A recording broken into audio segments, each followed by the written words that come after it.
ओम नमः शिवाय। ओम नमः शिवाय। ओम नमः शिवाय। कर्पूरगौरं करुणावतारं संसारसारं भुजगेन्द्रहारं सदा वसन्तं हृदयारविन्दे भवं भवानी सहितं नमामि। ओम नमः शिवाय। ओम नमः शिवाय। ओम नमः शिवाय। ओम नमः शिवाय। जय हिंद, जय भारत में आप सबों का स्वागत है। मैं राम नरेश शाह। मेरे चैनल को लाइक करें, शेयर करें और सब्सक्राइब करें। इस पे बहुत सारी चीज़ आप लोगों के लिए, जन कल्याण के लिए बहुत सारी चीज़ हैं। जय हिंद, जय भारत पे संपूर्ण गीता का सार है। संस्कृत और हिंदी में 18 अध्याय तक एकदम छोटे छोटे पार्ट में बटे हुए हैं। इस सब का लाभ उठाएं। साथ साथ आपको संपूर्ण जो है तो दुर्गा सप्तशती का पाठ है, वो भी छोटे छोटे पार्टों में बटे हुए हैं संस्कृत और हिंदी में। आरती भी है, आरती संग्रह भी है। उस सब का लाभ उठाएं। छोटे छोटे में हैं, एक एक करके आरती है। इस सब का लाभ उठाएं। आप सबों को बहुत बहुत धन्यवाद इस काम के लिए। चैनल को सब्सक्राइब और लाइक किए उनको भी धन्यवाद, जो सुनते हैं उन्हें भी धन्यवाद। सभी लोगों को बहुत बहुत धन्यवाद है और मेरे ऊपर आस्था रखते हैं, विश्वास रखते हैं, इसके लिए भी आप सबों को बहुत बहुत धन्यवाद है। सत्य एक था जो सनातन है, सनातन एक है जो सत्य है। सूर्य एक है जो सनातन है, चंद्र एक है जो सत्य है। सबके सब जहाँ सत्य है वही सनातन है, जहाँ सनातन है वही सत्य है। धर्म एक था, एक है, एक ही रहेगा। जिस हिसाब से सूर्य अनेक नहीं हो सकते हैं, चंद्र अनेक नहीं हो सकते हैं प्रकाश के लिए, तारे अनेक हो सकते हैं लेकिन सूर्य चंद्र अनेक नहीं हो सकते। ठीक उसी प्रकार से धर्म एक हो सकता है, अनेक नहीं हो सकता है। इसी समुद्र का भी अगर देखा जाए, समुद्र एक ही है, समुद्र दो नहीं हो सकता है। ठीक धर्म भी एक ही हो सकता है। तो सत्य सनातन की जय हो, सत्य सनातन की जय हो, सत्य सनातन की जय हो। आप सबों से बहुत बहुत निवेदन है। आज हम लोग शुरू करते हैं शिव महापुराण के विदेश्वर संहिता का 25वां भाग। हमारे हिसाब से भाग बना हुआ है। आप इसे सुने, बहुत ही आनंद आएगा। मन से सुने, आत्मा से सुने, ध्यान से सुने। बार बार सुनने से आत्मा में प्रवेश कर जाएगा। आप सबों का जन कल्याण हो, आप लोग खुशी रहें, आनंदित रहें। प्रभु का ऐसा ही कृपा बरसते रहे आप सबों के ऊपर। बहुत बहुत धन्यवाद। जय हो, जय हो, जय हो। शुरू करते हैं हम लोग। यदि अनुष्ठान पूर्ण होने के पहले बीच में ही साधक की मृत्यु हो जाए तो वह परलोक में उत्तम भोग भोगने के पश्चात पुनः पृथ्वी पर जन्म लेकर पंचाक्षर मंत्र के जप का अनुष्ठान करता है। समस्त लोकों का ऐश्वर्य पाने के पश्चात वह मंत्रों को सिद्ध करने वाला पुरुष यदि पुनः 5 लाख जप करे तो उसी ब्रह्मा जी का सामीप्य प्राप्त होता है। पुनः 5 लाख जप करने से सारूप्य नामक ऐश्वर्य प्राप्त होता है। 100 लाख जप करने से वह साक्षात ब्रह्मा के समान हो जाता है। इस तरह कार्य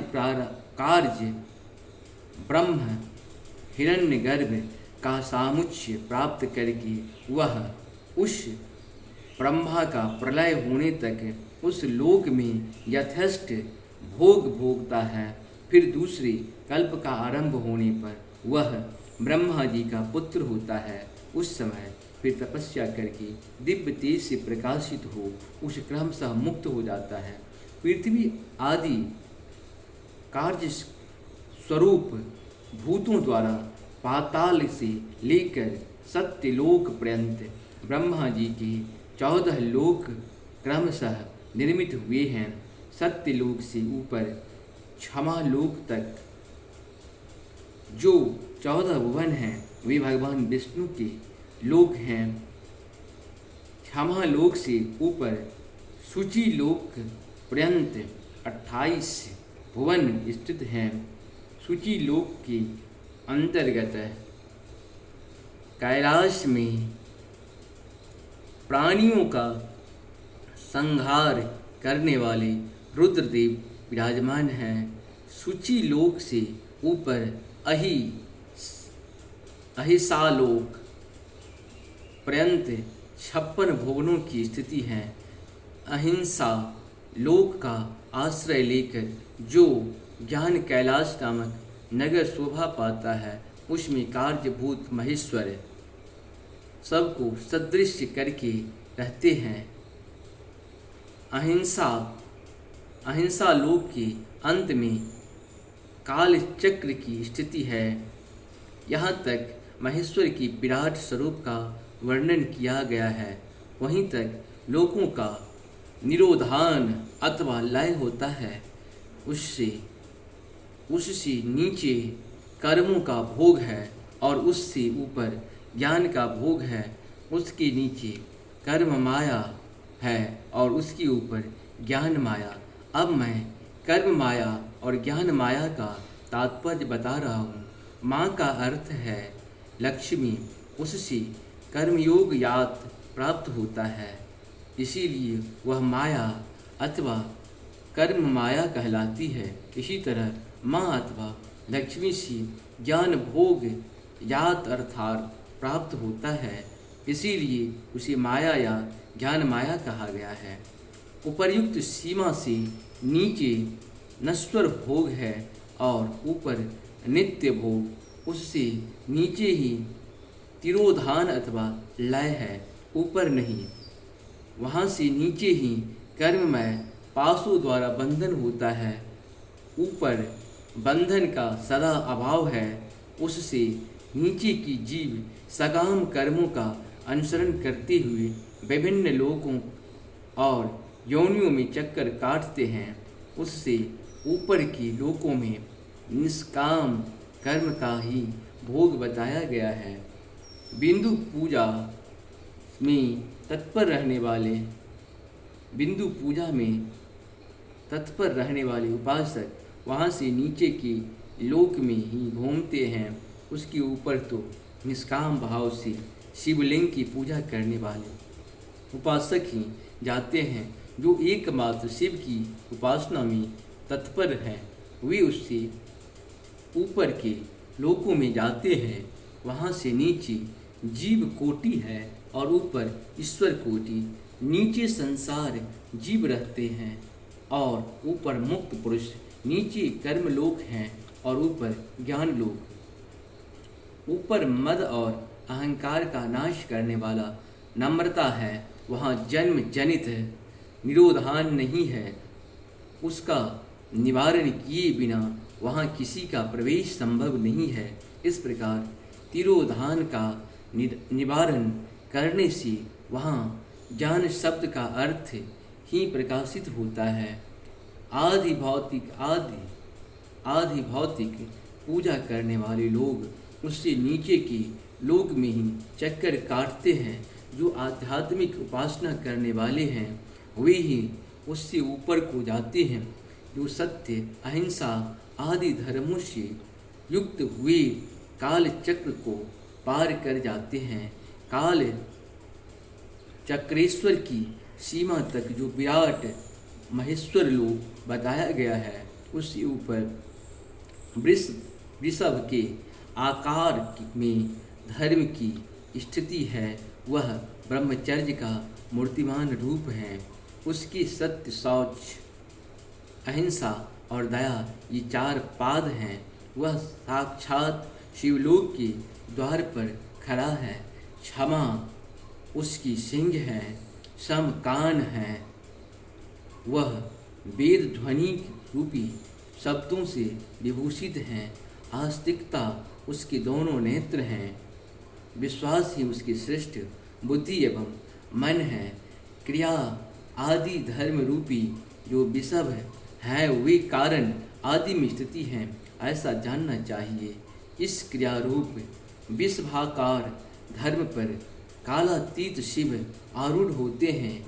ब्रह्मा विष्णु और महेश की जो अपनी अपनी आयु है, उसी को दिन कहते हैं।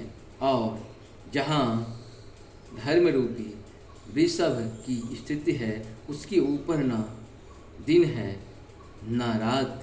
वहाँ जन्म मरण आदि भी नहीं है। वहाँ फिर से करुणा स्वरूप ब्रह्मा के कारण सत्यलोक सत्यलोक पर्यंत 14 लोक स्थिति हैं, जो 5 भौतिक गंध आदि से परे हैं। उनका सनातन स्थित है। सूक्ष्म गंध ही उनका स्वरूप है। उनसे ऊपर फिर कारण रूप विष्णु के 14 लोक स्थिति हैं। उनसे भी ऊपर फिर कारण रूपी रुद्र की 28 लोकों की स्थिति मानी गई है। फिर उनसे भी ऊपर कारणेश शिव के 56 लोक विद्यमान हैं। तदंतर शिव सम्मत ब्रह्मचर्य लोक हैं और वहीं 5 अवतारों से आवरणों से युक्त ज्ञानमय कैलाश है, जहाँ 5 मंडलों, 5 ब्रह्म कलाओं और आदि शक्ति से संयुक्त आदि लिंग प्रतिष्ठित हैं। उसी परमात्मा शिव का शिवालय कहा गया है। वहाँ वही पराशक्ति से युक्त परमेश्वर शिव निवास करते हैं। वे सृष्टि पालन, संहार, तिरोभाव और अनुग्रह इन 5 कृत्यों में प्रवीण हैं। उनका श्री विग्रह सच्चिदानंद धन स्वरूप हैं। वे सदा ध्यान रूपी धर्म में ही स्थित रहते हैं और सदा सब पर अनुग्रह किया करते हैं। वे स्वात्मा राम हैं और समाधि रूपी आसन पर आसीन हो नित्य विराजमान होते हैं। कर्म एवं ध्यान आदि का अनुष्ठान करने से क्रमशः साधन पथ में आगे बढ़ने पर उनका दर्शन साध्य होता है। नित्य नैमितिक आदि कर्मों द्वारा देवताओं का यजन करने से भगवान शिव की समाराधन कर्म में मन लगता है। क्रिया आदि जो शिव संबंधी कर्म हैं, उनके द्वारा शिव ज्ञान सिद्ध करें। जिन्होंने शिव तत्व का साक्षात्कार कर लिया है अथवा जिन पर शिव की कृपा दृष्टि पड़ चुकी है, वे सब मुक्त हैं। उनसे संशय नहीं है। आत्मस्वरूप से जो स्थित हैं वही मुक्त हैं। एकमात्र अपने आत्मा में रमन या आनंद का अनुभव करना ही मुक्ति का स्वरूप है। जो पुरुष क्रिया, तप, जप, ज्ञान और ध्यान रूपी धर्मों में भली भांति स्थिति है, वह शिव का साक्षात्कार करके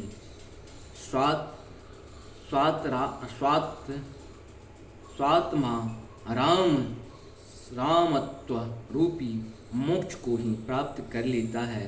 जैसे सूर्यदेव अपनी किरणों से अशुद्धि को दूर कर देते हैं, उसी प्रकार कृपा करने में कुशल भगवान शिव अपने भक्त के अज्ञान को मिटा देते हैं। अज्ञान की निवृत्ति हो जाने पर शिव ज्ञान स्वतः प्रकट हो जाता है। शिव ज्ञान से अपना विशुद्ध स्वरूप आत्म रामत्व प्राप्त होता है और आत्मा रामत्व की सम्यक सिद्धि हो जाने पर मनुष्य कृत्य हो जाता है। इस तरह यहाँ जो कुछ बताया गया है वह पहले मुझे गुरु परंपरा से प्राप्त हुआ था। तत्पश्चात मैंने पुनः नंदीश्वर के मुख से इस विषय को सुना था। नंदी स्थान से परे जो स्वयं संवेद्य शिव वैभव हैं, उसका अनुभव केवल भगवान शिव को ही है। साक्षात शिव लोक के इस वैभव का ज्ञान सबको किसी की कृपा से ही हो सकता है। शिव की कृपा से ही हो सकता है, अन्यथा नहीं, ऐसा आस्तिक पुरुषों का कथन है।